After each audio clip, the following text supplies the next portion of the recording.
qu'en fin de compte, plus les hommes vont s'exciter pour vouloir avoir la paix, c'est-à-dire la fausse paix, plus les hommes vont parler de paix, plus ça va être une offense à Dieu.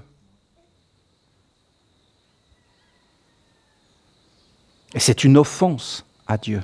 C'est-à-dire Dieu c'est la paix. Dieu c'est la paix. Il est la paix. Il n'a pas à lutter, à faire quoi que ce soit. Il est de toute éternité. C'est immuable. Mais tu ne peux pas le goûter si tu es dans le fleuve. Il faut que tu sortes du fleuve et que tu observes tous les événements, tout ce qui arrive, et que tu sois détaché. Et là, tu vas voir que tu ne cherches pas la paix, mais que tu cherches à combler une peur de la guerre. Et qu'en réalité, ce qui t'anime, c'est des contre-vertus. Même quand tu parles de paix. Voilà ce que dit la mère. C'est ce que j'entends, moi. Et donc, ce n'est pas possible de la trouver. Bien au contraire, c'est l'opposé qui arrive.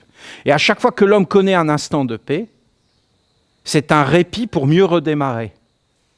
Regardez ce qu'elle dit. S'écarter du courant, de se mettre de côté, de s'en détacher, d'éveiller la conscience, de devenir celui qui observe et de laisser les choses être ce qu'elles sont et suivre leur cours.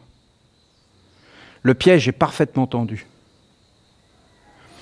Tu peux même t'écarter, observer, t'apercevoir qu'il y a une fausse paix qui engendre la guerre, qu'il y a une vraie paix. Et après voir les autres hommes asservis par une fausse paix. Et avoir le désir d'aller sauver ces êtres, et donc, boum, tu re-rentres dans le courant et tu es touché par les événements et le piège est parfait. Alors que tu dois rester totalement en dehors et en fin de compte ne pas sortir du haut pour jamais descendre dans le bas du sablier. Et ça n'a rien à voir avec le corps. Hein. Le corps est parfait.